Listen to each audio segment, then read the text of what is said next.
आज की डेट में ये इतना लोग ट्रेंडी बिजनेस समझने लगे हैं इसको कि यार मेरा भी रेस्टोरेंट होना चाहिए, मेरा भी कैफे होना चाहिए। जितनी भी यंग जनरेशन है ना, मैं सब मतलब मुझसे कोई पूछने आता है या सलाह लेने आता है या कंसल्टेंसी लेने आता है, तो जितने भी यंग लड़के हैं सबका एक ही है, यार मेरे को नाइट क्लब खोलना है। जिसके पास बहुत अच्छा पैसा है वो कहता है मुझे नाइट क्लब खोलना है, जिसके पास कम पैसा है वो कहता है मैं फंडिंग कैसे उठाऊं। तो ये 3 4 5 चीजें हैं ना, बड़ी ट्रेंड में आ गई हैं। तो एक काम करो, सब मिलके एक शार्क टैंक खोलो रेस्टोरेंट ड्रिंक का। सब बताना फंड कैसे उठाते हैं, हाँ। चलाते कैसे हैं, शेफ कैसे लेते हैं, हाँ। या मेन्यू प्लानिंग सब करो। करेक्ट। बट आज भी मुझे किसी पे विश्वास नहीं होता। अपनी टीम में किसी नहीं, विश्वास इन द सेंस कि विश्वास।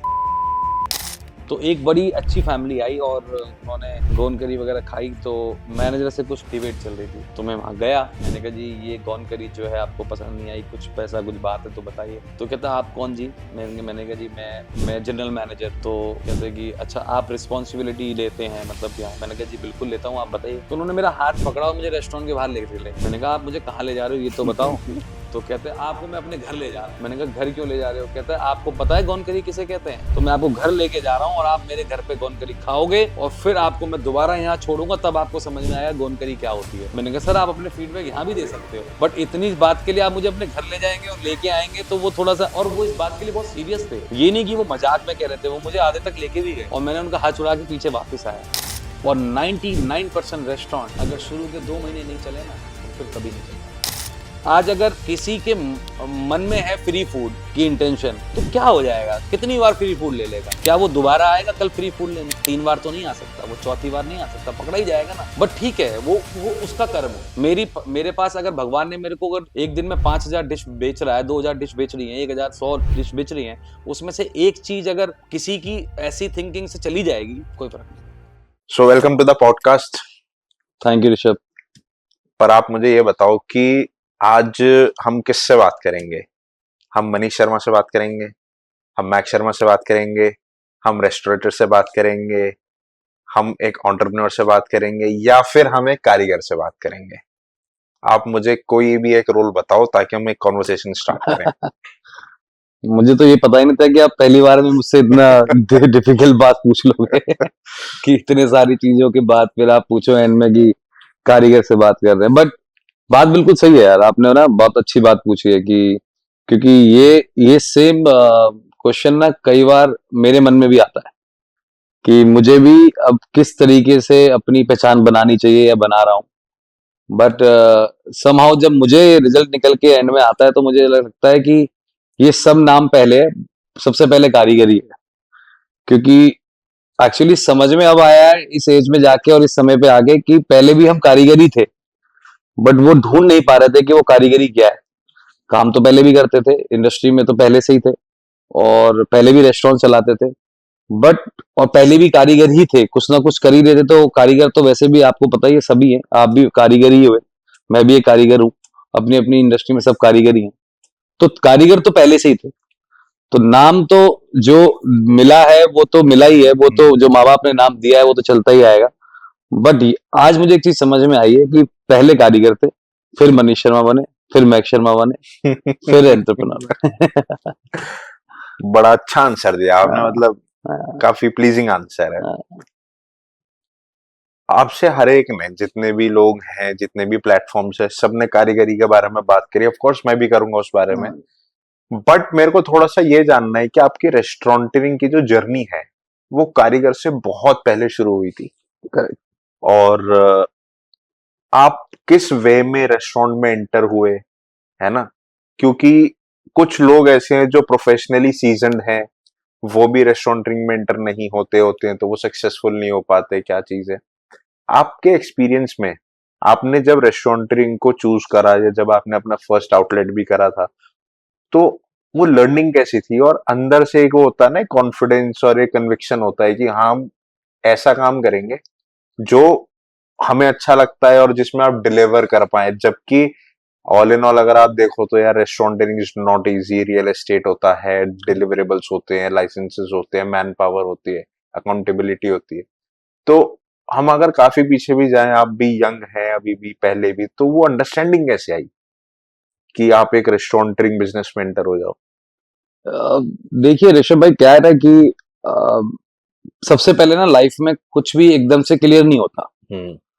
जिस जिस एज में, जिस समय पे हम इस इंडस्ट्री में एंटर हुए थे, तो उस समय कुछ क्लियर विजन नहीं थे, ठीक है, क्योंकि एक स्टेज ऐसी आती है कि सब इंसान काम ढूंढता है, काम करने की, वो सोचता है कि उसे कुछ काम मिले या वो कोई काम करे, बिजनेस सेटअप करे या कहीं जॉब करे, कुछ करे। तो उस समय पे बहुत ज्यादा विजन क्लियर नहीं थे। बट जब आपको समझ में आता है ना कि यार ये इस इंडस्ट्री में मैं घुसा हूं, जब मैंने एक पहला बहुत छोटा सा रेस्टोरेंट खोला था 2009 में। किस अ, नाम से? वो नाम बहुत पसंद आएगा आपको क्योंकि बहुत यूनिक नेम है। वो चिलम नाम से था, ठीक कहाँ है। पर? ये था कालका जी, साउथ दिल्ली में था। अच्छा। अलकनंदा रोड पे था, कालका जी मेन रोड पे। It was small 1000 square feet area only, near Deshbandhu college था। तो I was studying in also in the college. उस समय मैं खुद कॉलेज कर रहा था, और उस समय वो मैनेज और कॉलेज पढ़ाई और दोनों चीजों को मैनेज कर रहा था। तो उस समय बहुत विजन क्लियर नहीं था। बट फिर एक बहुत क्लियर विजन, मैं सही बताऊं तो मेरे भाई ने मेरे को दिया कि हम साथ में मिलकर ही हमने उस चीजों को सेटअप किया था। उसका उनका भी विजन था और फिर हम मेरा भी विजन, दोनों का मैच हुआ। फिर मुझे जो हमारे इंडस्ट्री में, रेस्टोरेंट इंडस्ट्री में ना, सबसे ज्यादा इम्पोर्टेंट जो नॉलेज होती है ना, वो ग्राउंड लेवल की होती है। जैसे क्या ग्राउंड, मतलब आज आप मेरे को ये बताओ कि ग्राउंड लेवल पे क्या थिंकिंग और क्या अप्रोच होनी चाहिए? देखिए ग्राउंड लेवल की थिंकिंग, देखो मैंने कोई होटल मैनेजमेंट कोर्स नहीं किया, राइट। मेरे पास कोई डिग्री नहीं है होटल्स की, ना डिप्लोमा कोर्सेज की। कोर्सेज बहुत किए हैं but not related to this, right. But ground level knowledge, वो नॉलेज मुझे मेरे भाई से मिली। वो उन्होंने मेरे लिए एक ऐसा सेटअप तैयार किया और उनकी वो डायरेक्शन थी अच्छी। और उन्होंने मुझे, उनके एक फ्रेंड थे मुंबई में, उनके बहुत सारे रेस्टोरेंट चलते थे वहाँ पे उस समय पे 2008-9 में। अच्छा। और उनका जो बैकग्राउंड था वो बहुत सॉलिड बैकग्राउंड था। मुंबई की भाषा में बोले सॉलिड बैकग्राउंड। मतलब उनके 25, 30, 40 रेस्टोरेंट उस समय पे चलते थे मुंबई में। अच्छा। हाँ, और शेटी स्टाइल रेस्टोरेंट, वो सब पूरा उनका दबदबा उस स्टाइल में था। बट वहां पर वो उनके फ्रेंड थे मेरे भाई के, तो उन्होंने मेरे को उनके पास भेज दिया 3 महीने के लिए। तो आप मुंबई गए थे? मैं मुंबई गया, तो वहां पर मुझे ग्राउंड लेवल की नॉलेज, जिसे मैं बता रहा हूँ, अब वो ग्राउंड लेवल की नौकरी नॉलेज क्या होती है वो मैं आपको बताता हूँ। कि वो मुझे, उनको पता था कि उनके फ्रेंड का एक भाई आया है, उसको इस इंडस्ट्री में सिखाना है या अपने साथ रखना है, जो भी है वो तो अपने ऊपर कला होती है, मुझे क्या सीखना है क्या नहीं सीखना। उन्होंने मुझे अपने साथ 3 महीने रखा हुआ। पहले तो मुझे मुंबई घुमा ही नहीं उन्होंने।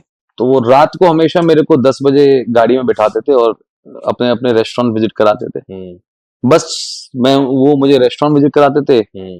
मेरा काम होता था कि वहां सबको नोटिस करना, ऑब्जर्व करना, देखना क्या करना है, कैसे कर रहे हैं लोग, कैसे काम कर रहे हैं, क्या प्रॉब्लम्स आ रही हैं। तो वो उन्होंने मुझे उंगली पकड़ के कभी नहीं सिखाया, बट उन्होंने मुझे एक प्लेटफॉर्म दिया जहां पे मैं डेली खड़ा हो सकता था, लोगों को देख सकता था, लोगों को काम करते हुए देख सकता था, प्रॉब्लम क्या आ रही है वो देख सकता था, उनकी बातें सुनता था।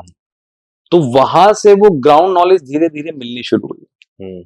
फिर वो ग्राउंड नॉलेज का जो प्रैक्टिकल है वो मुझे वही कालका जी वाले रेस्टोरेंट में मैंने उसको निकाला, एग्जीक्यूट किया।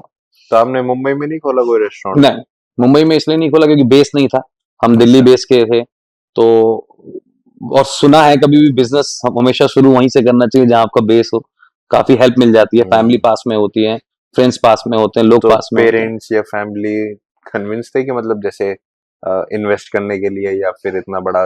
देखिए कन्विंस तो नहीं होते हैं क्योंकि जिस बैकग्राउंड से हम आए हैं या जिस बैकग्राउंड से हम आते हैं वहां पे my father is in police. अच्छा। तो वहां पर, और मैं, हमारी फैमिली में कोई बिजनेस नहीं करता था। हम we are the first one जिसने बिजनेस और आपने स्टडीज कौन सी फील्ड में करी है?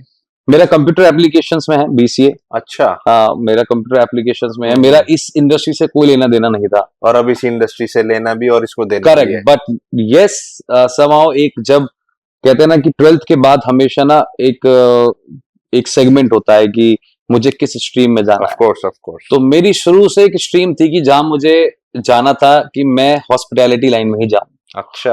बट और मैंने काफी जिद भी करी, क्योंकि देखो आज तो क्या है, आज के थोड़ा सा अभी ट्रेंड चेंज हुआ है। पहले हमारे ट्रेंड पे अगर पापा ने कुछ कह दिया तो वही करना है, मम्मी ने कुछ कह दिया तो वही करना है, तो वही ट्रेंड था हमारे पास, क्योंकि हमें लगता था वो हमारे लिए सही कह रहे हैं और बहुत ज्यादा एक्सपोजर नहीं था सही बताएं तो मैंने बोला मम्मी मेरे को हॉस्पिटैलिटी बिजनेस में उसमें जाना है, तो मुझे इस इंडस्ट्री में घुसना है, तो मुझे एचएम करा दो, ये करा दो, वो करा दो। बट उन्होंने उनकी थी थिंकिंग कि नहीं यार इसमें कोई वो नहीं है, और समय पे होता ही ऐसे था। अगर आज भी मैं बहुत लोगों से मिलता हूँ कि उनसे उनकी लाइफ के बारे में पूछता हूँ, तो उनके साथ भी ऐसे बहुत केसेस हुए हैं। बिल्कुल ठीक है, तो अब उन्होंने मुझे मना कर दिया कि नहीं इस इंडस्ट्री में नहीं जाना, तो और इस डिप्लोमा कोर्सेज में या डिग्री में नहीं जाना, क्योंकि ये ठीक नहीं है, फ्यूचर नहीं है, ऐसा नहीं है, वो से नहीं है। बट मेरा शुरू से जो मेरे अंदर की बात थी ना, मेरे को जाना इसी में था, और उस टाइम तक कोई रेस्टोरेंट नहीं खुले थे, बट वो पहले से एक मन था। बट ठीक है, वो नहीं जा पाए, वर्कआउट नहीं हो पाया, तो फिर बीसीए में मैं गया। फिर वहां मैंने कंप्यूटर एप्लीकेशन का डिग्री ली। बट टाइम वही घुमाता है आपको जो आप सोचते हो, तो समय ने मुझे वहीं पर ही मुझे समय अपने आप लेके चला गया। अग्रीड 100%। हाँ, तो बस फिर वो मुंबई से ग्राउंड लेवल की नॉलेज ली, ऑब्जर्वेशन ली, एक्सपीरियंस लिया, वो आके धीरे धीरे एग्जीक्यूट किया। अब शुरू में क्या समझ में आता है, देखो आज भी मैं सोचता हूँ ना कि जब किसी का रेस्टोरेंट बंद होता है ना, तो मुझे बहुत दुख लगता है, फ्रेंकली बताऊं तो। चाहे और वो नहीं सरवाइव कर पाता, मुझे बहुत दुख लगता है, क्योंकि वो इसलिए दुख लगता है क्योंकि हम उस समय को भी सोच पाते हैं कि जब हम भी वर्कआउट नहीं कर पा रहे थे, या अगर उस समय को फील करते हैं कि अगर उस टाइम मेरा बंद हो जाता तो मुझे कितना बुरा लगता। और आज की डेट में ये इतना लोग ट्रेंडी बिजनेस समझने लगे हैं इसको कि यार मेरा भी रेस्टोरेंट होना चाहिए, मेरा भी कैफे होना चाहिए।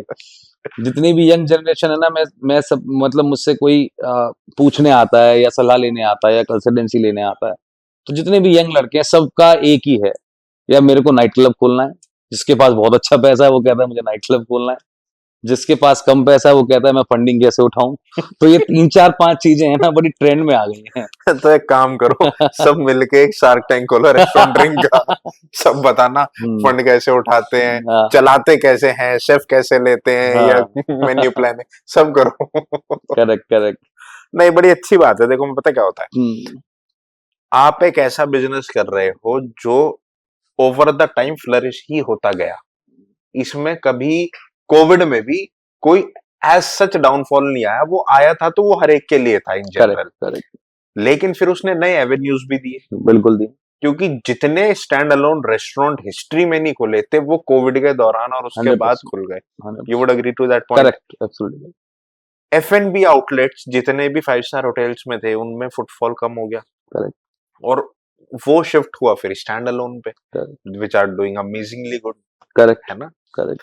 तो ये जो रेस्टोरेंटिंग आपने करी और ये सब हुआ, एक ऐसी मार्केट दिल्ली की जिसका बैकबोन ही नॉर्थ इंडियन एक क्विजीन है, रीजनल फूड जो नॉर्थ इंडियन है वो इसकी बैकबोन है। ऑलरेडी जब इतने ब्रांड्स एग्जिस्टिंग हैं वो हर लेवल के, वो एक मिडिल मैन के लिए और एक हाई एंड के लिए भी होटल्स में भी, आपको क्या कॉन्फिडेंस आया था कि मैं एक नॉर्थ इंडियन स्पेसिफाइड रेस्टोरेंट खोलूं, और वो भी इस लेवल का जिसमें एक सेलिब्रिटी शेफ भी है? क्योंकि जब आज तो खुल गया उसकी सक्सेस है तो हम बात भी कर रहे हैं इतना कॉन्फिडेंस, जब नहीं खुला था, जब ऑन पेपर सारी प्लान, तब क्या कॉन्फिडेंस था और क्या फियर था?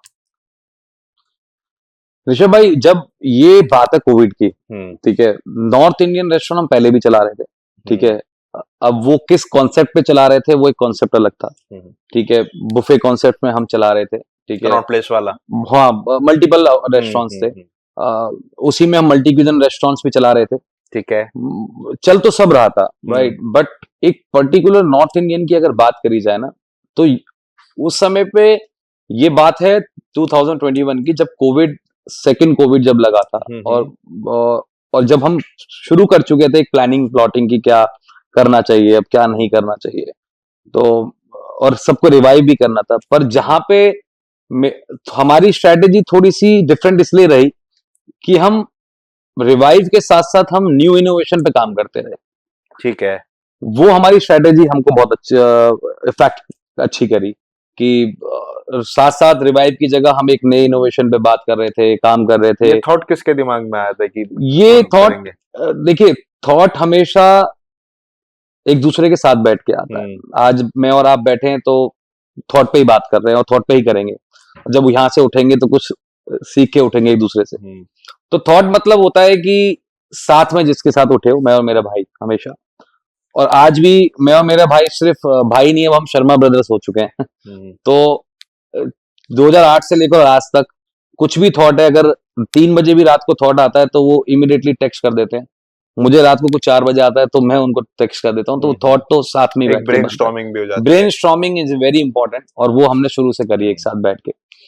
और तो वो थॉट प्रोसेस तभी आया कि नॉर्थ इंडियन में ना, नॉर्थ इंडियन देखो सभी बेचते हैं, और ठीक है। और आज से नहीं बिक रहा है नॉर्थ इंडियन। नॉर्थ इंडियन जब से राजेंद्र के दिल्ली ढाबा है। से लेकर और जब हाँ, तब से लेजेंडरी है। देखूं तो तब से ही बिक रहा है नॉर्थ ठीक इंडियन। है। बट क्या है ना, नॉर्थ इंडियन में जो गैप हमने फुलफिल किया है, जो हमें लगता है ऐसा, और जो मार्केट बात करती है, इंडस्ट्री बात करती है इस बारे में, और जो हमने समझा खुल के बताओ जो भी। कि नॉर्थ इंडियन एक कढ़ाई पनीर, शाही पनीर, मटर paneer, mutton korma, chicken curry, ये बन के रह गया बस।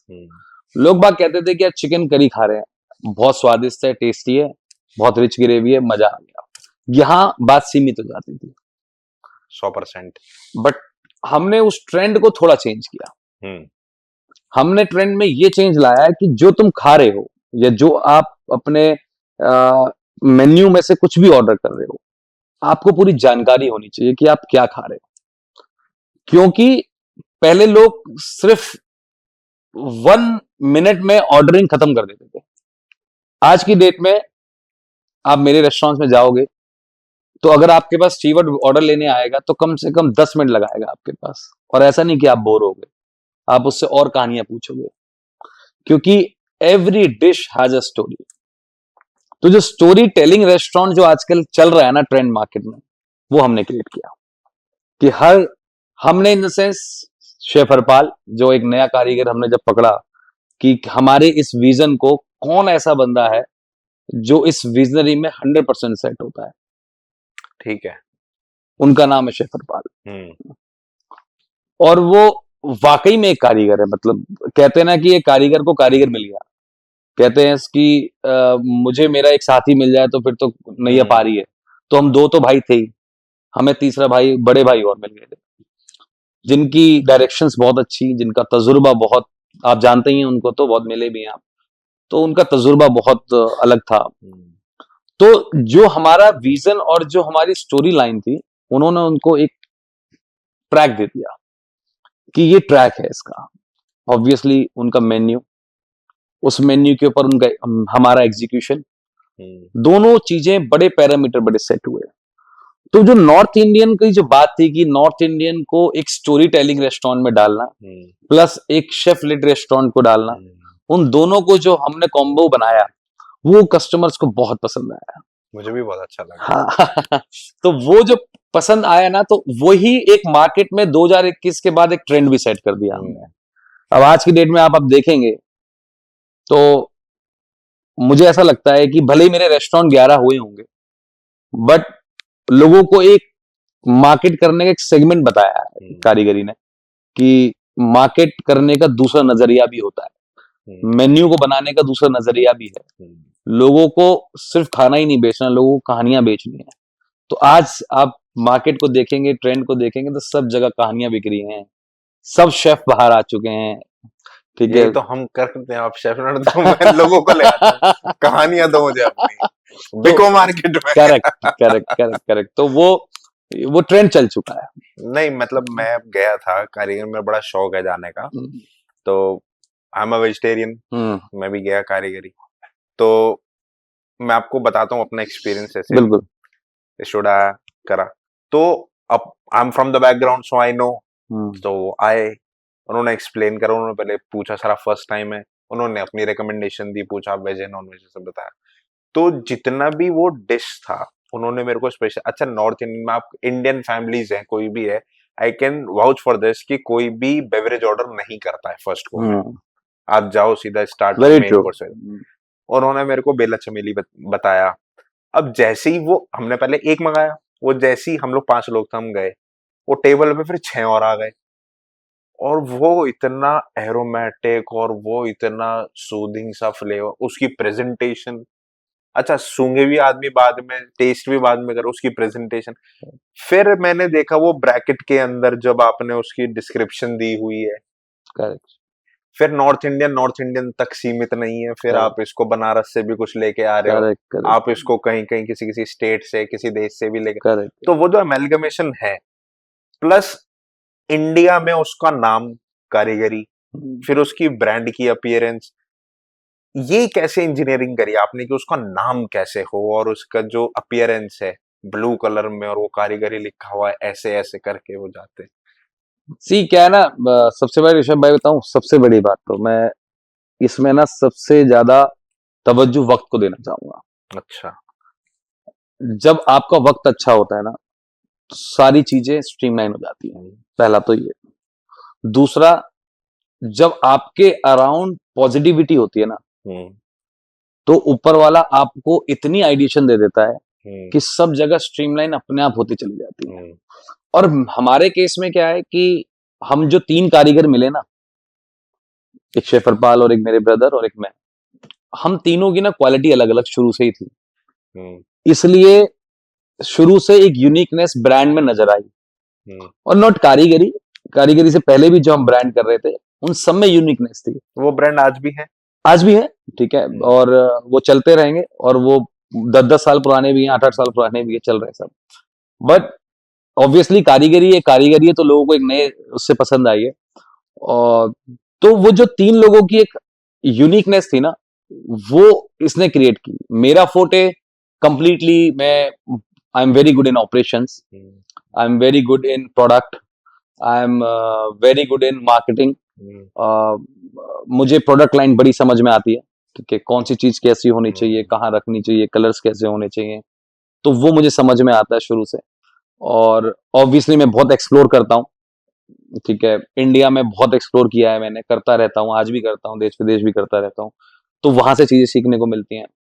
और सबसे ज्यादा चीज क्या है कि जब शेफ हरपाल अपना क्योंकि आज वो बहुत एक्सपीरियंस तजुर्बेकार हो चुके हैं, ऑब्वियसली। आज उन्होंने इतनी कंट्री घूम ली है, इतना देश विदेश उनका इतना ट्रैवल होता है, हर दूसरे दिन उनका ट्रैवल होता है, तो वो बहुत कुछ सीख के लाते हैं। और वो सीख के लाते हैं तो वो एट द एंड हमारे पास ही लाएंगे, हमसे शेयर करते हैं कि यार मनीष ऐसा नहीं, ऐसा हम कर लेते हैं। तो वो जो डायरेक्शन है ना, तीनों की यूनिकनेस वो मिलती है, और जब वो मिलती है ना तो सारी चीजें परफेक्ट होने लग जाती हैं। वो पुराने गाने, आज आप रेस्टोरेंट में जाओगे तो आपको रेट्रो म्यूजिक सुनने को मिलेगा।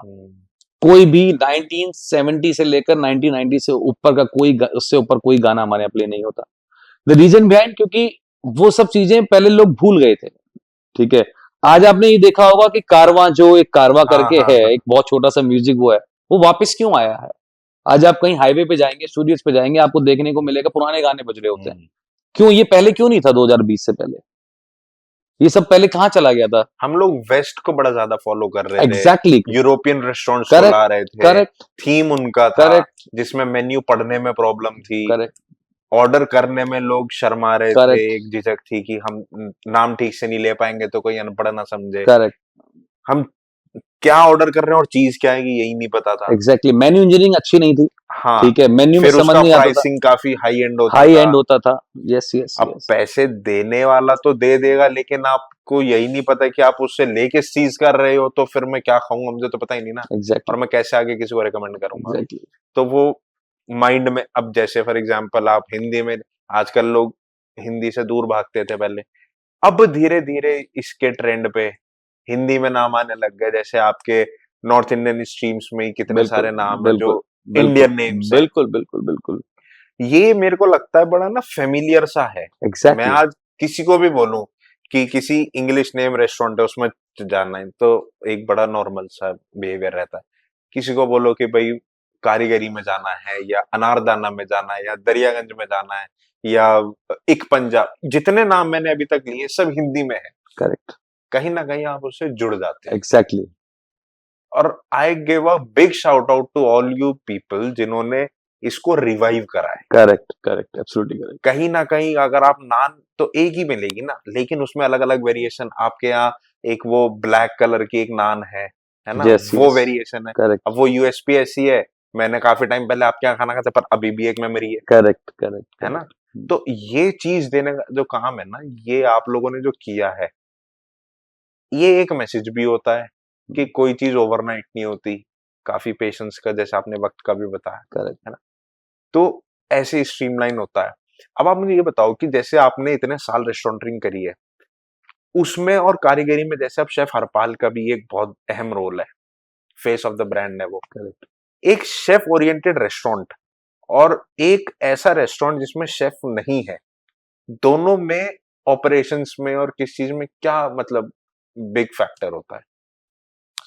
देखिए, ऑपरेशंस तो देखा जाए तो सबके इक्विवेलेंट ही होते हैं। ऑपरेशंस किसी और इंडस्ट्री में सबसे ज्यादा इम्पैक्ट ऑपरेशंस का ही होता है। आज अगर 95% रेस्टोरेंट बंद होते हैं अपने ऑपरेशंस की वजह से।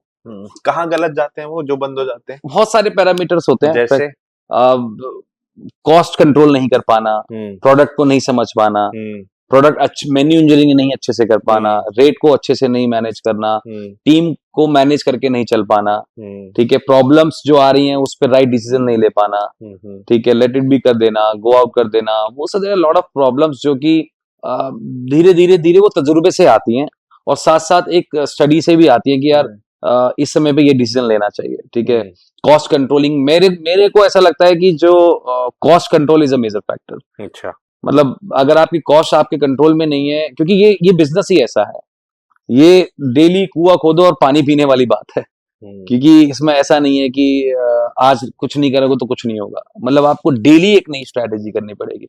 आपने खुद ही सुना होगा कि वेडनेसडे वहां कुछ अच्छा होता है, थर्सडे वहां कुछ अच्छा होता है, ट्यूसडे वहां कुछ अच्छा होता है। ब्रांड भी अब तो डेज के नाम अब से डेज के नाम से ब्रांड आ गए, तो इसलिए देखिए दिन 7 ही हैं, महीने के दिन 30 ही हैं, तो वो और everything is under in 30s, तो इसलिए हर दिन की एक कैलकुलेशन होती है।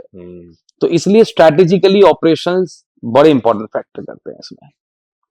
और रही बात आपके आंसर की कि भाई दोनों शेफ ओरिएंटेड रेस्टोरेंट्स में और नॉर्मल रेस्टोरेंट्स के ऑपरेशंस में क्या फर्क होता है, वो बहुत ज्यादा मेजर फर्क नहीं होता। वो बस एक फाउंडर के या को फाउंडर के एक विजन सेट करने वाली बात होती है कि शेफ ओरिएंटेड रेस्टोरेंट है, सेलिब्रिटी रेस्टोरेंट है, तो उसमें आपकी रिस्पॉन्सिबिलिटी बहुत बढ़ जाती है। जैसे क्या बन जाती है? रिस्पॉन्सिबिलिटी ऐसे बढ़ जाती है, फॉर एग्जाम्पल अगर आज शेफ ओरिएंटेड रेस्टोरेंट को, अब देखो शेफ हरपाल हर रेस्टोरेंट में जा नहीं सकते, अब बहुत बड़ा चेहरा हो चुका है, आप देख ही रहे हैं, तो एट द एंड कंपनी को ऑपरेशन संभालने हैं, यानी हमें संभालने हैं, तो वो रिस्पॉन्सिबिलिटी उनके फैंस की है, वो रिस्पॉन्सिबिलिटी एक नॉर्मल जनता की है जो बहुत एक्सपेक्टेशन से आ रही है। बिल्कुल सही बात है। उनकी एक नॉर्मल रेस्टोरेंट में जाके खाना पसंद नहीं आया, वो आएगी और चली जाएगी, या फिर उस बाद दोबारा रेस्टोरेंट में नहीं जाएगी। ये अब मैक्स टू मैक्स क्या करेगी, गूगल पे रिव्यू लिख देगी, यही एक ट्रेंड सेट है। बट अगर वो शेफ सेलिब्रिटी रेस्टोरेंट में जा रही है, तो वो घर से ही एक एक्सपेक्टेशन लेके जा रही है। उसकी फैमिली जब कार में बैठेगी ना, तो उसके अंदर बहुत सारी एक्सपेक्टेशंस होंगी, खाना अच्छा मिलेगा, देख के आते हैं, क्या पता शेफ हरपाल ही मिल जाए वहां पर, क्या पता वो सेलिब्रिटी वहां मिल जाए, बहुत सुना है इस रेस्टोरेंट के बारे में। तो ये जो एक्सपेक्टेशन सेट है ना, ये हमको मेंटेन करनी पड़ती है, जरा सी भी इधर से उधर नहीं होनी चाहिए। चलो खाने में, रेसिपी में इधर से उधर नहीं हुआ, by chance human error, and service department is a human error. Recipe control कर सकते हैं वो ठीक है, बट सर्विस कंट्रोल करना is a human error little bit. और ऐसा नहीं है कि मैं ये कहूंगा कि हमारे यहाँ पे 100% सब कुछ सही होता है। वो हॉस्पिटैलिटी इंडस्ट्री में 100% तो कहीं सच नहीं, अच्छा नहीं हो सकता, कहीं ना कहीं प्रॉब्लम हर जगह आ जाती है, चाहे आप आईटीसी में बैठे हो, चाहे आप ताज में बैठे हो, चाहे आप कहीं भी बैठे हो, प्रॉब्लम थोड़ी सी कहीं पे भी आ सकती है।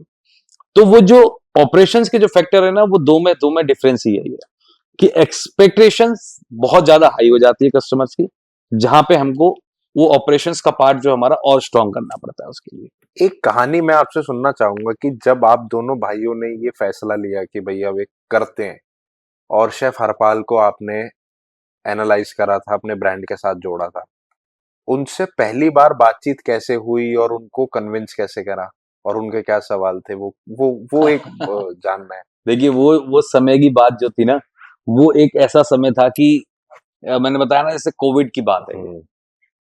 पहली बात तो उस समय पे सबको किसी से ना किसी से बात करने का मन था, ठीक है। और कोई भी एक दूसरे से अगर, और मैंने एक टाइम पे वो ऑब्जर्वेशन की थी कि सब एक दूसरे के साथ बिजनेस की बातें कर रहे थे फोन पर। फ्रेंड्स हो गए, फैमिली फ्रेंड्स हैं, बिजनेस पार्टनर हैं, सब एक दूसरे से बात कर रहे थे।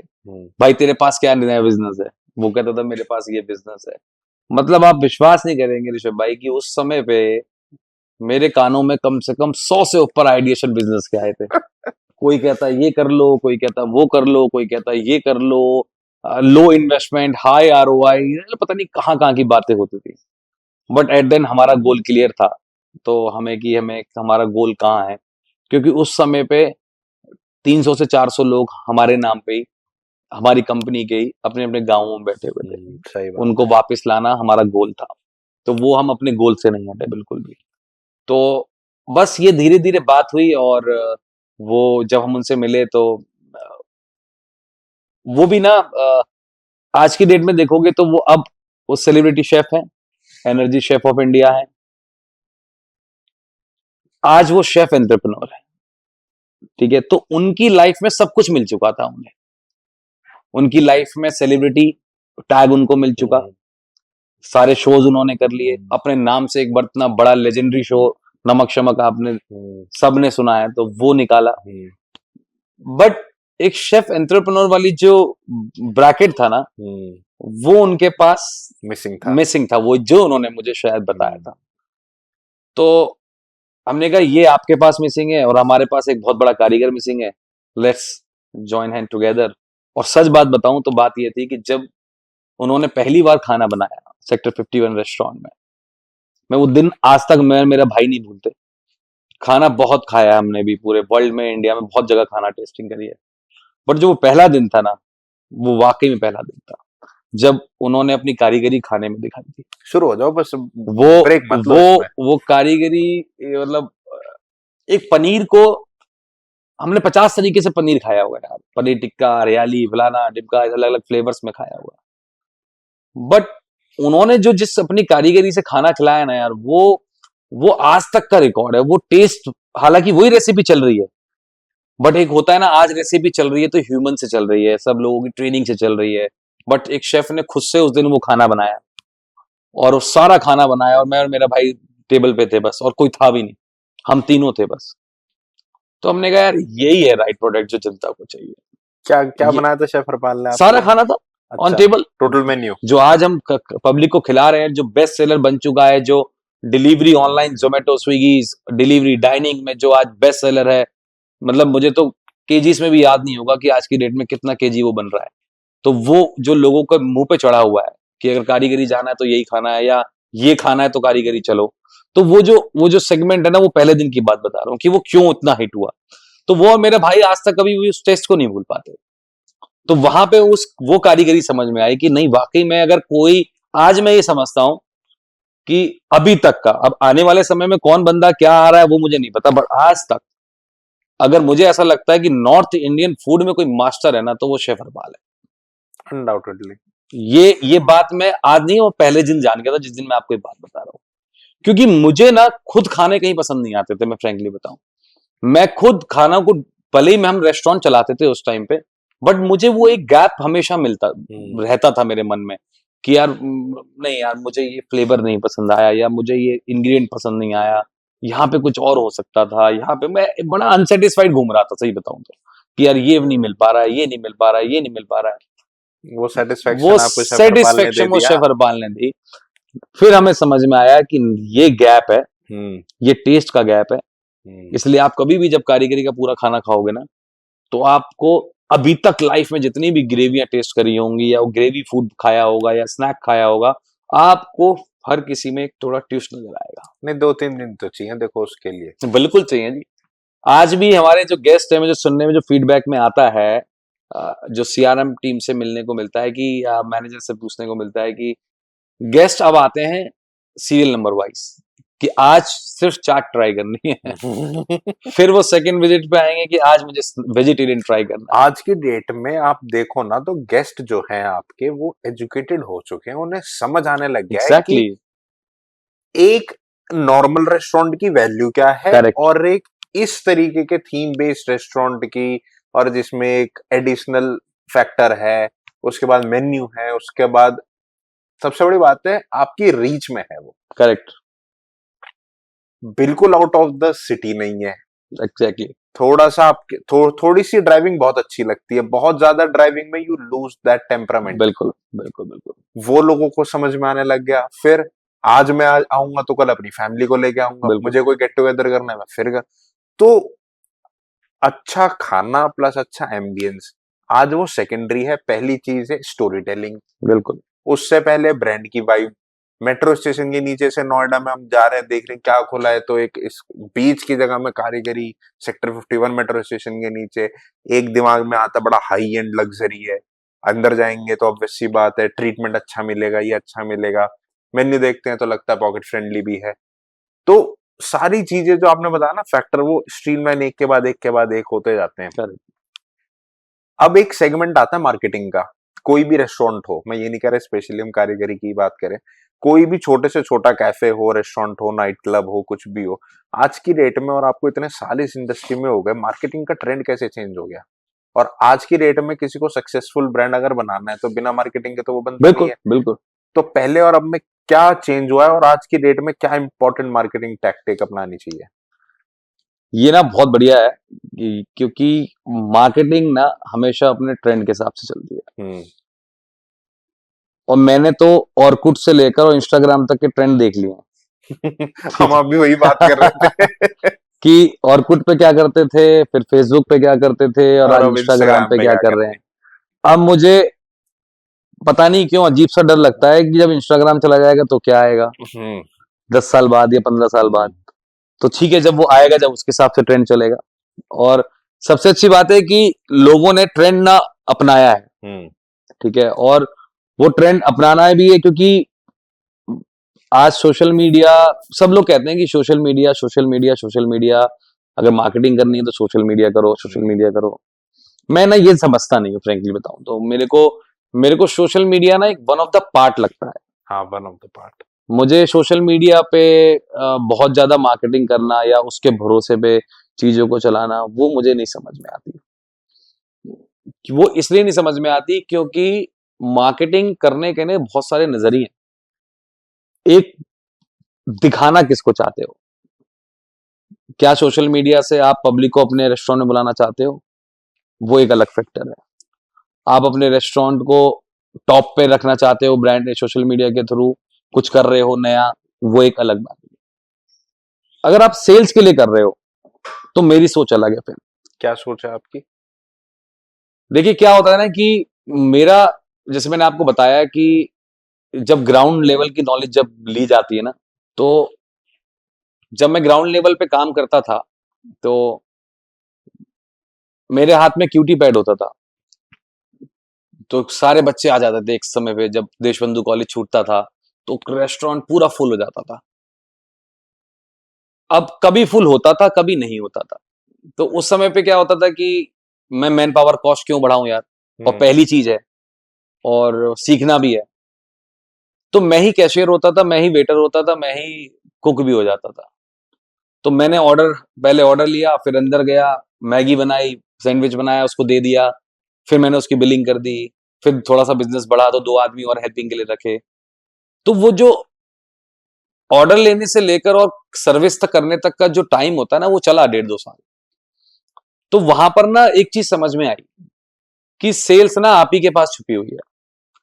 अगर आप कस्टमर को अंदर बैठ के सब कुछ दे दोगे ना, तो किसी चीज की जरूरत नहीं है।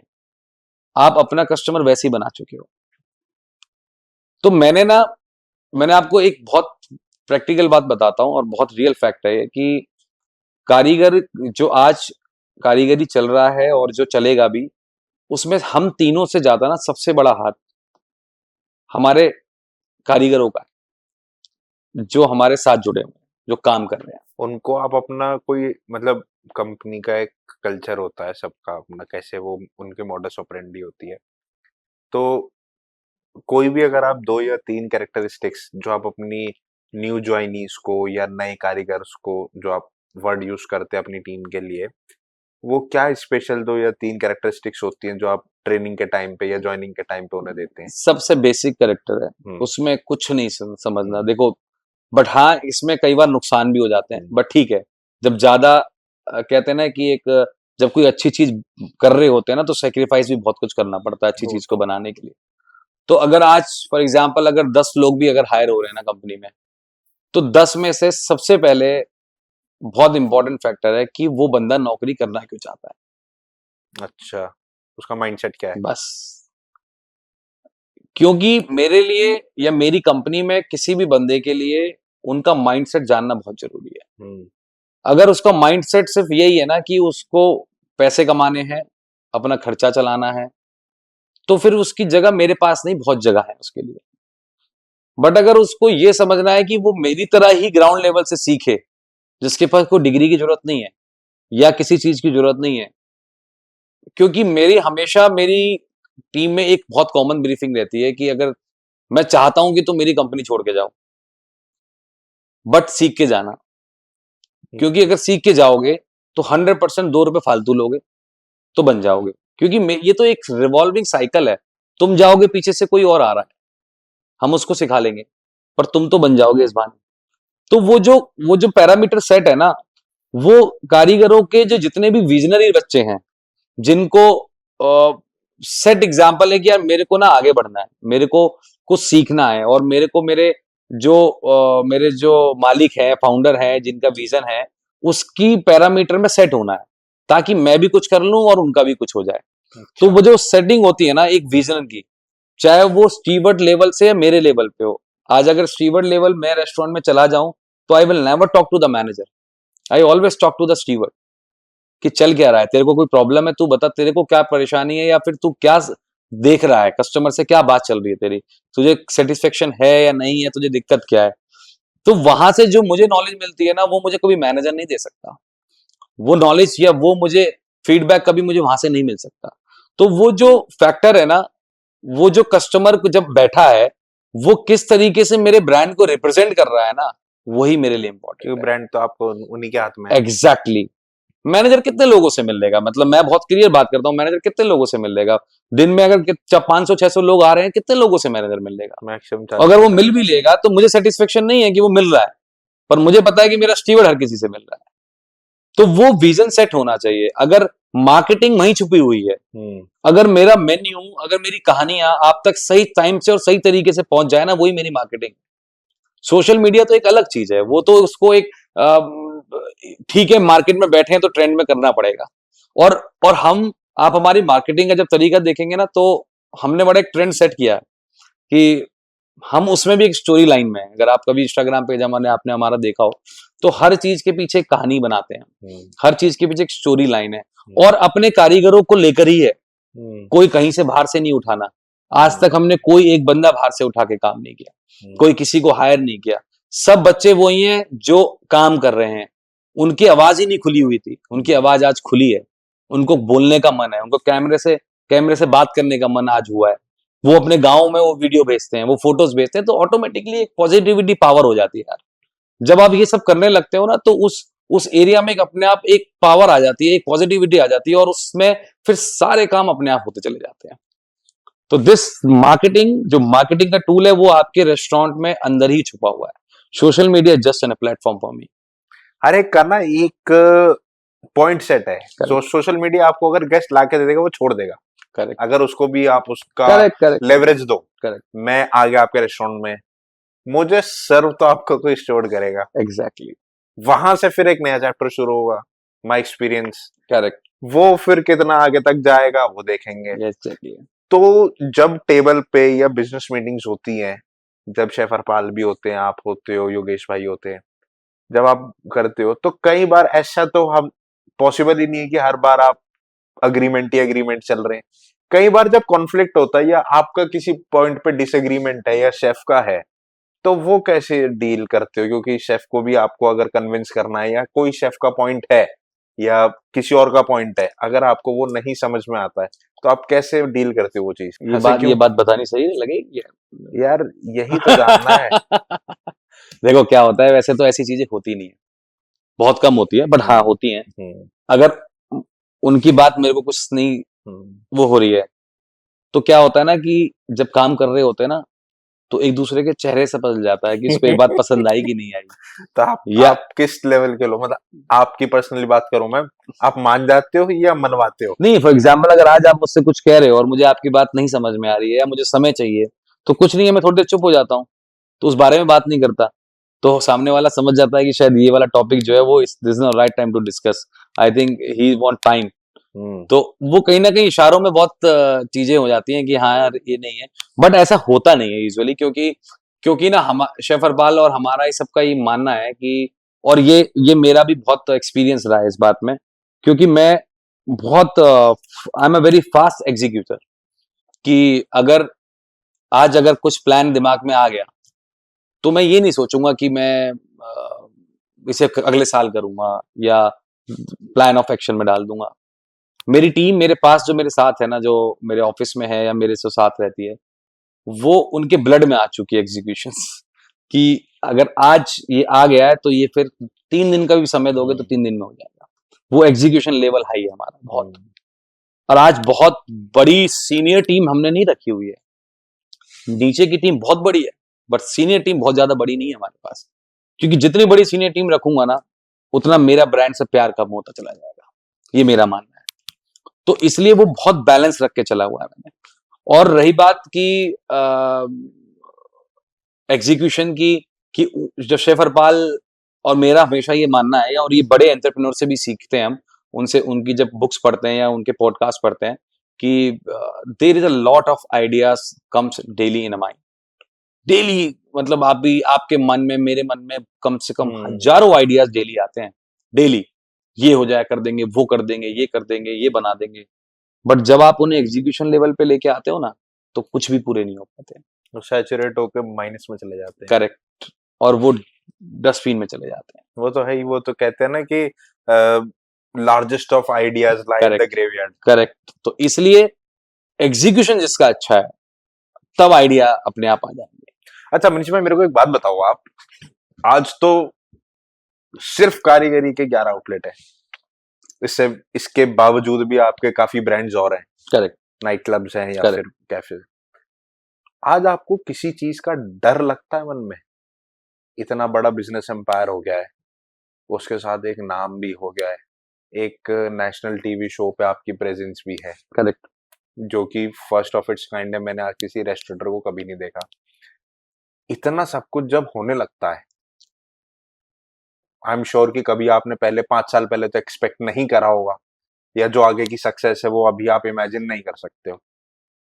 फिलहाल जो अब तक हो चुकी है, और आज जब हम बात कर रहे हैं, कभी किसी चीज का डाउट या डर लगता है कि कैसे होगा, या हम कहां से कहां तक आ गए अपने पास्ट को देखते हो तो? देखिए, डर डर नाम की तो कोई ऐसी चीज नहीं है, ठीक है। डर कभी किसी चीज से लगा नहीं, क्योंकि डर आपको तभी लगता है जब आप कहीं गलत होते हो, पहला पॉइंट।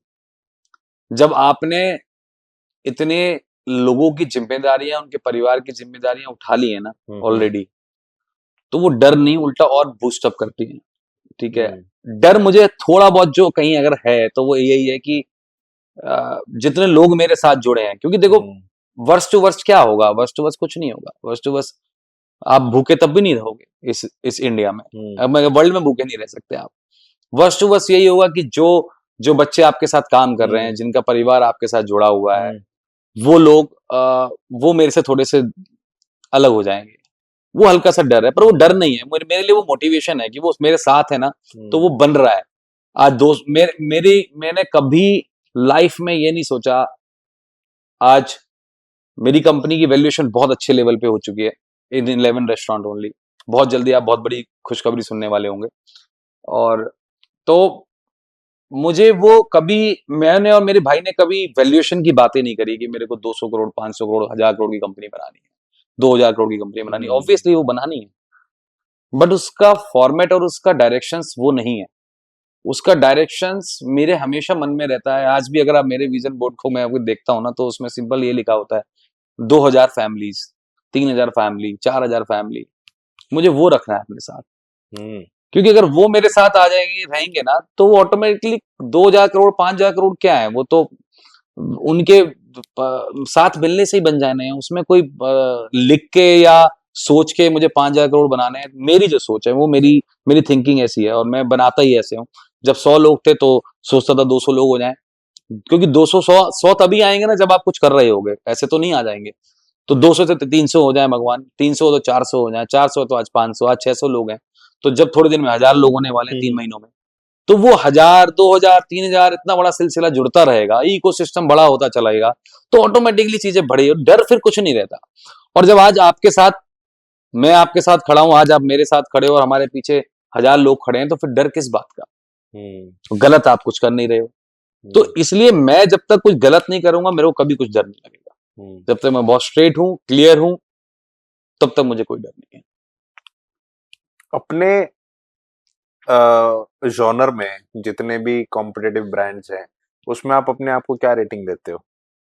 नहीं, मैं इसमें कोई रेटिंग नहीं देता, और ना मुझे कभी रेटिंग वाली सिचुएशन में आना है, क्योंकि मुझे मुझे ना इसलिए अच्छा लगता है कि सब लोग अपना अपना बहुत बखूबी काम कर रहे हैं, और मुझे इसलिए बहुत चीज अच्छी लगती है, क्योंकि जब आप, आज कोई भी कॉम्पिटिटिव रेस्टोरेंट है, तो अगर मैंने कुछ ट्रेंड सेट किया है ना, तो सामने वाला भी उसमें जुड़ जाता है कि मुझे भी कुछ करना है।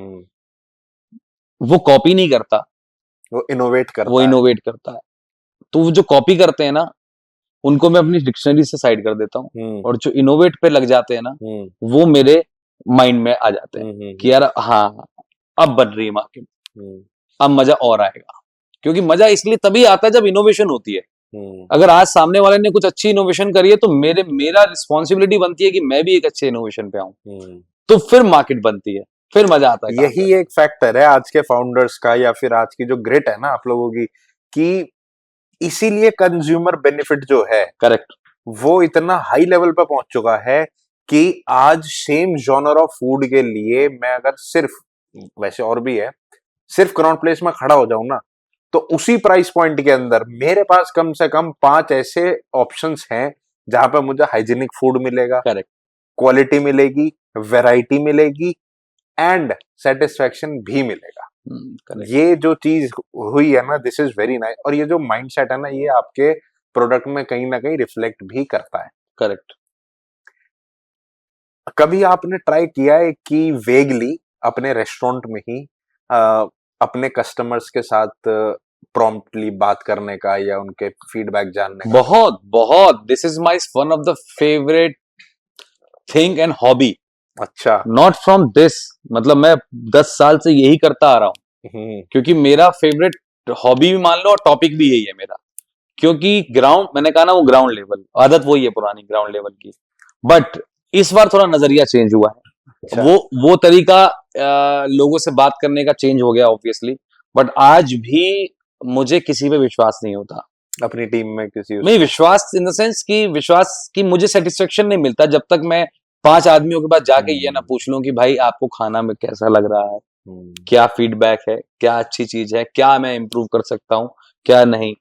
और कस्टमर को ये तो बताता नहीं हूँ कि मैं वो हूँ या वो हूँ, नहीं तो एक्सपेक्टेशन उसकी हो सकता है बढ़ जाए।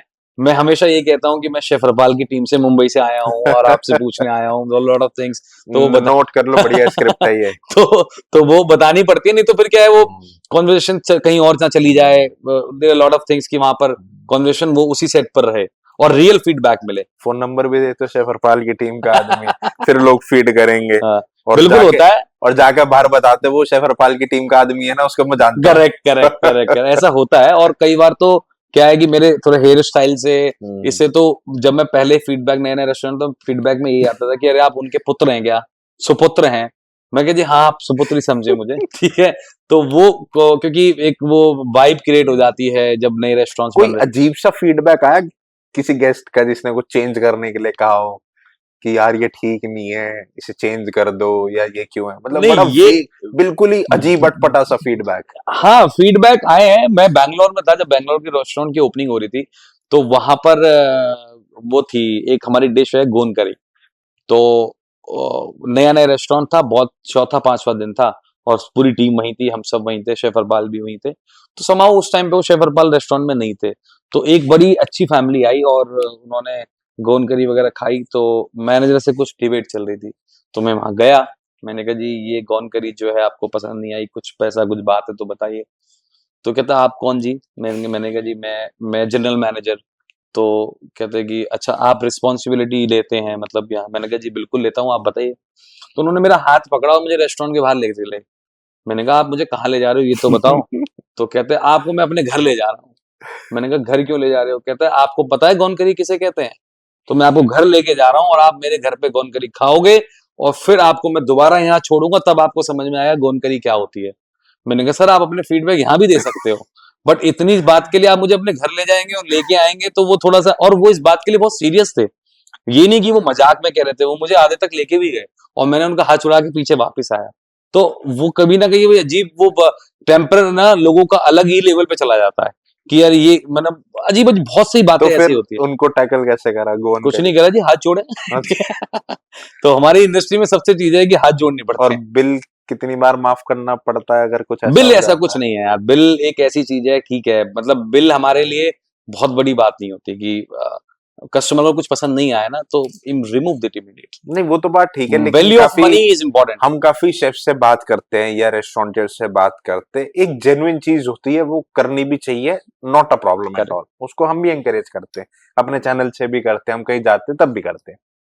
मगर अगर किसी का एटीट्यूड ही ठीक नहीं है हम्म या उसका अप्रोच ही ठीक नहीं हम्म है ना, कि फ्री फूड या जानबूझ के कुछ करना, या अब मेरे को पता है मैं कुछ ऑर्डर दूंगा तो कोई इंस्टेंट फूड तो है नहीं कि करा और आ गया, मान लो 2 मिनट की देरी हो गई और उसी का इतना बड़ा इशू बना दिया, है ना, खाना ठंडा है जी, वो फूड की ट्रैवलिंग में ही, कि किचन से लेके टेबल के आने तक में ही भी अगर उसको नुक्स निकालनी है तो वो निकाल भी देता है, उसकी नेचर होती है। क्यों? एंड रिजल्ट उसे ये चाहिए, फ्री फूड या बड़ा अच्छा सा डिस्काउंट। करेक्ट। तो उसके लिए आप क्या कहोगे?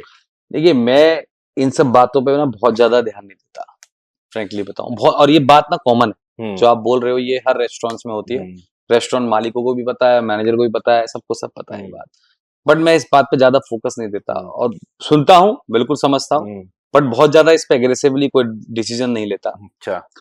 क्योंकि मेरा सोचना थोड़ा डिफरेंट है कि एक बहुत छोटी सी 3 4 5 सेकंड की कहानी है, वो आप सुनो मेरे से। हम कहानियां एक ही सुनते हैं। एक रेस्टोरेंट के बाहर ना एक बंदा, थोड़ा सा गरीब बंदा बैठा हुआ था और उसको बहुत भूख लगती थी डेली। तो वो बैठता था तो उसको काम वाम करके आता था, तो सामने एक रेस्टोरेंट था। तो उस रेस्टोरेंट में उसको वो सोचता था कि मुझे आज खाना कहाँ मिलेगा। हम्म। तो वो क्या करता था कि चुपचाप से उस रेस्टोरेंट में हमेशा भीड़ रहती थी। हम्म। वो बंदा ना कहीं जाके, और वो बुफे सिस्टम था, अच्छा। ठीक है, तो वो बंदा उस पूरे रेस्टोरेंट में जाके ना किसी कोने में चुपचाप जाके बैठ के फटाफट से एक दो रोटी खा के फटाफट बाहर आ जाता था। हम्म। यही सिलसिला डेली चलता रहा, उसका हम्म। उसका काम बनता रहा, हम्म। वो खाना खाता रहा, मस्त अपना उसका डेली का काम चल रहा था। तो बट एक मैनेजर उसको बार बार नोट कर रहा था। 5 6 दिन बाद चीजें समझ में आने लगी, 10 दिन बाद। तो एक दिन उसको पकड़ लिया उसने कि भाई हाँ तू ये डेली डेली आता है, मैं देख रहा हूँ तेरे को 10 दिन से। उसका मालिक वहीं बैठा हुआ था।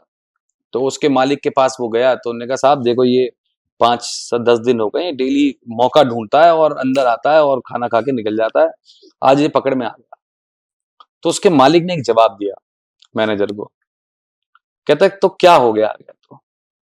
तेरे को ये पता है कि बाहर बैठ के वो तेरे लिए कितनी दुआ कर रहा है कि अगर तेरे रेस्टोरेंट में भीड़ होगी तो तू अंदर जा पाऊंगा मैं, नहीं तो खाली में तो मैं पकड़ा जाऊंगा।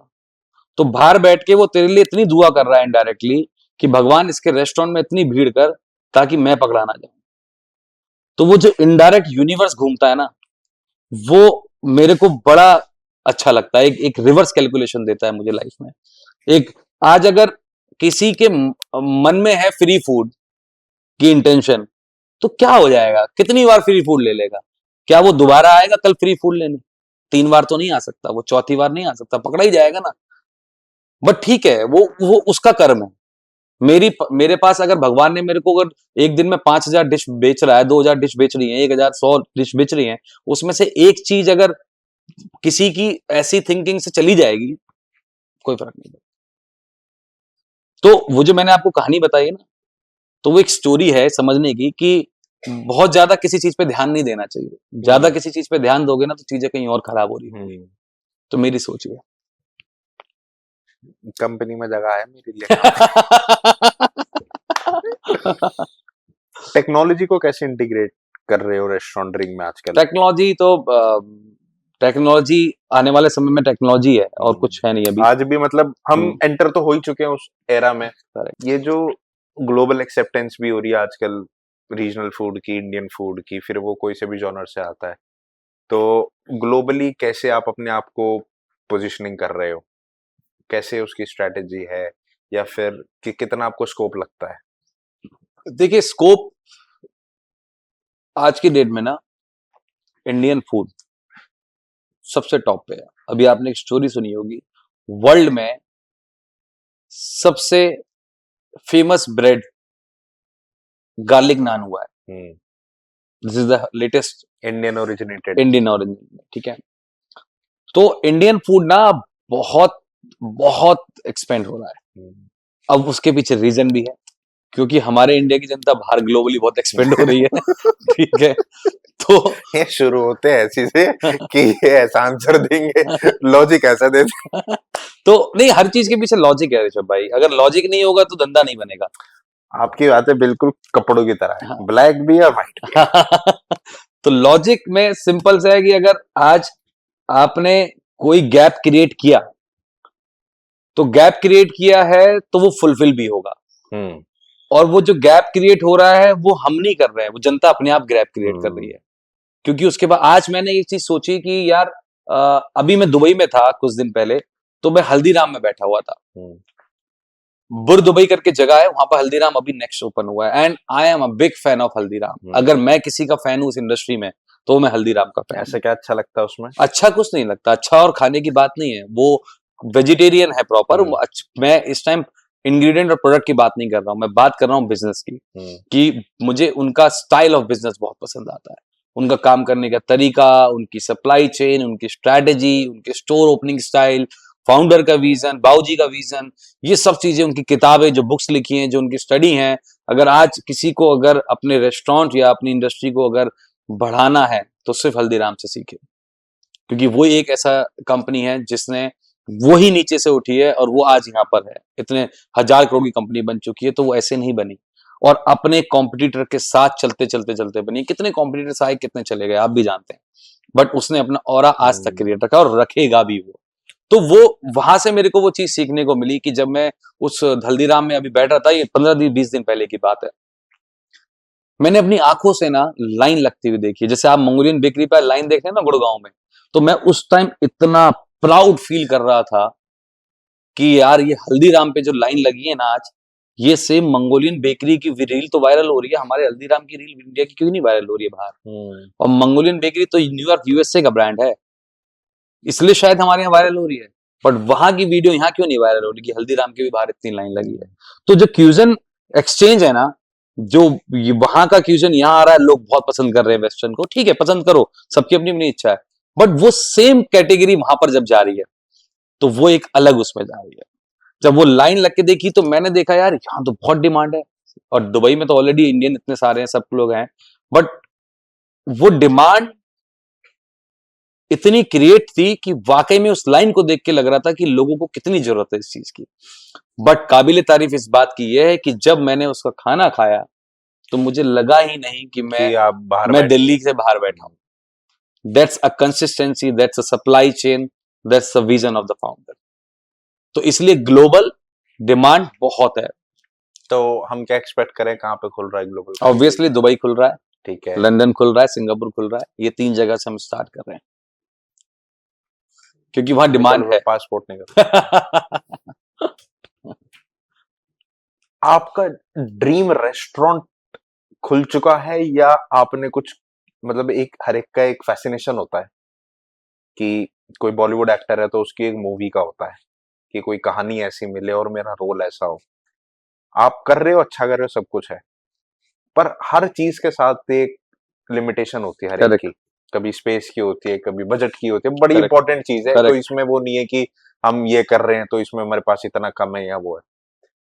अगर इन सबको हटा करके आपसे कोई पूछे, मैं ही पूछता हूँ कि आपका ड्रीम रेस्टोरेंट कैसा होगा अगर किसी चीज की कोई लिमिटेशन ना हो, तो वो कैसी विजन है आपकी? देखो ये ना बहुत बहुत अच्छा एग्जाम्पल देते हुए आपने ये बात पूछी है, और इसका आपको मैं एक बहुत रियल फैक्ट आंसर बताता हूँ। ये ना वाकई में रेस्टोरेंट इंडस्ट्री और हमारी इंडस्ट्री, चाहे होटल इंडस्ट्री हो या रेस्टोरेंट इंडस्ट्री हो, चाहे ताज हो, चाहे हायत हो, चाहे कोई भी आउटलेट हो, वो एक मूवी की तरह होता है सेट।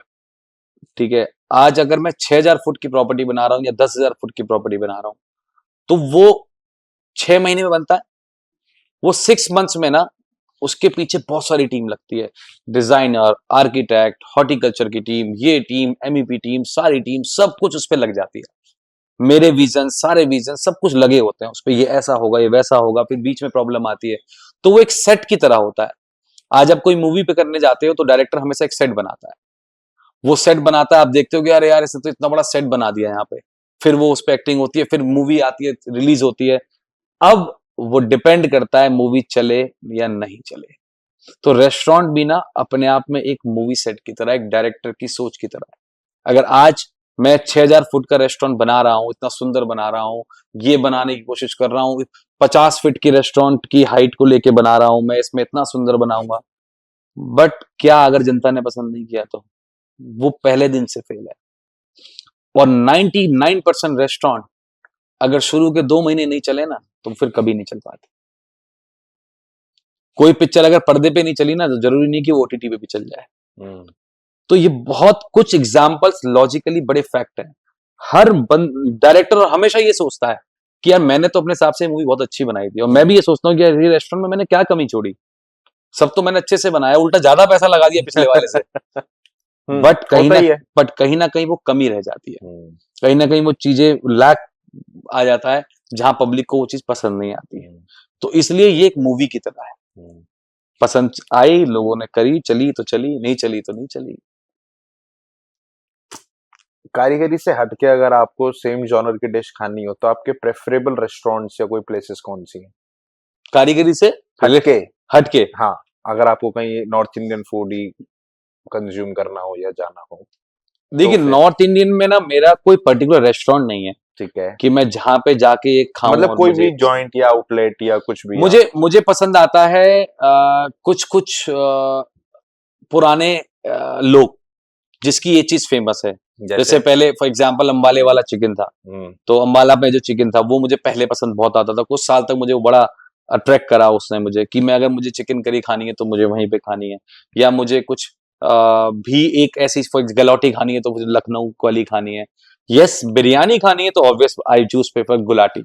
हम्म। तो गुलाटी की बिरयानी आज से नहीं, मैं पिछले जब से गुलाटी खुला है मैं तब से उसकी बिरयानी खा रहा हूँ।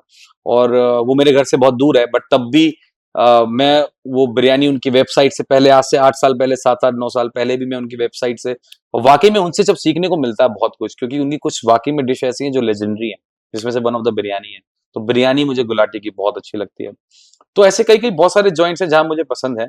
और सही बताऊं तो बहुत ज्यादा पसंद नहीं है, क्योंकि मैंने बताया ना आपको कि मैं वो गैप ही ढूंढ रहा था कि क्यों मुझे पसंद नहीं आ रहा है। तो वो मैं गैप ढूंढते ढूंढते ढूंढते ढूंढते उस रेसिपी तक पहुंचा। कभी अवार्ड्स में वैलिडेशन ढूंढी? नहीं, मुझे अवार्ड्स का इतना ज्यादा शौक नहीं है फ्रेंकली बताऊं तो। और ठीक है, मार्केट में बैठने के लिए, लोगों से मिलने के लिए, नेटवर्किंग के लिए अच्छा लगता है जाना, दोस्तों से मिलते हैं वहां पर। अब ऑब्वियसली ये एक बहुत बड़ा स्टेप हमारी एसोसिएशन ने, एनआरआई ने उठाया है कि लो अब हम बहुत सारे एग्जीबिशंस, अभी हम गोवा में सब थे लोग, तो वहां पर नेटवर्किंग अच्छी हो जाती है, सब लोग मिलते हैं, इस इंडस्ट्री के लोग मिलते हैं, दिल्ली चैप्टर, नोएडा चैप्टर, पूरा इंडिया मिल रहा है वहां पर, सब एक दूसरे से अपनी अपनी बातें शेयर करते हैं, एक्सपीरियंस शेयर करते हैं, वहां चीजें मिलती है, तो वहां पर वो काम हो जाते हैं सारे। बट अवार्ड में मुझे बहुत ज्यादा कुछ समझ नहीं आता कि मतलब मुझे वहां मेरे को विजन सेट नहीं हो पाता कि मैं मुझे वहां जाके मिलेगा क्या, मतलब मेरा क्लियरेंस नहीं है मेरे को कि मुझे वहां पे मिलना क्या है।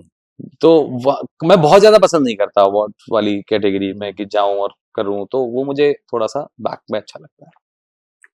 मेरे जितने सवाल थे, जो मेरी सवाल भी नहीं, मेरी जो क्यूरोसिटी थी, मेरी हमेशा से एक ये रहती है कि उस इंसान से मिलो जिसने के दिमाग का वो माइंडसेट है कि वो ऐसा प्रोडक्ट दे पाया लोगों को। प्रोडक्ट मैं जाता हूँ, एज्यूम करता हूँ, जाता हूँ, मैं कभी किसी को कॉल नहीं करता जाने से पहले। पूरी इंडस्ट्री काफी अच्छी एक फैमिली बन गई है, करेक्ट और इतनी प्यारी फैमिली है कि सब भाई बेटा करेक्ट सब करते मेरे को करेक्ट बहुत प्यार। कभी किसी को फोन नहीं करती कि तुम्हारे रेस्टोरेंट में हमेशा से एक इंट्रिगिंग पॉइंट ये रहा कि आपके माइंड में घुस करके ना वो चीज निकलवाऊं कि ओरिजिनल पॉइंट क्या था और आगे कैसे। आप अभी आपने हल्दीराम की स्टोरी बताई, अपनी अपनी बातों में आपने अपनी इंस्पिरेशन बताई, बिल्कुल। गुलाटी का नाम लिया, हाँ, या ये बताया कि आप मुंबई जब गए। अब देखो पूरी चीजें ना मेरे को रिकॉल होने लगी, याद होने लगी। जब तक ये चीज लाइव जाएगी या इसके बीच में हमारे पास कभी कोई काउंसलिंग या नेटवर्किंग के लिए आ जाता है तो खुद ही गाइडेंस देने लग जाते हैं हम भी, करेक्ट क्योंकि याद हो जाती है सारी चीजें। करेक्ट पूछने को तो और भी बहुत कुछ है, करेक्ट। पर खाने की इतनी बात हो गई ना, तो मैं ये करूंगा कि अब डाइन इन करूंगा आपके साथ, बिल्कुल बिल्कुल बिल्कुल। और खाने पे जब बात करेंगे ना वहां बैठ के और मजा आएगा। तब और मजा आएगा, करेक्ट करेक्ट करेक्ट है ना। करेक्ट। क्योंकि मैं वो विजुअलाइज कर रहा हूँ हम्म, कि कितना जो आपने एग्जीक्यूट करा है ना, अब मैं उसको इनहेरिट करना चाहता हूँ, उसको बिल्कुल खुद एक्सपीरियंस करना चाहता हूँ। सो एक दिन जरूर करेंगे, वो भी बिल्कुल नियर करेंगे, फ्यूचर में, करेंगे। है ना। And as always I wish you massive success, thank you. और पूरे ग्लोबल पे जाओ, एक नई कहानी, एक नए सब चीज, मतलब best of everything that a restaurateur या कुछ भी हो, पहले अपनी कंट्री उसके बाद एवरीथिंग जो आप वाकई में कर रहे हो। बिकॉज मेरी फैमिली में माय फादर ऑलवेज सेज कि लैंग्वेज का एक बहुत बड़ा रोल होता है। We are known for our language. हर कंट्री में एक लैंग्वेज है, हमारे यहाँ कितनी लैंग्वेजेस हैं।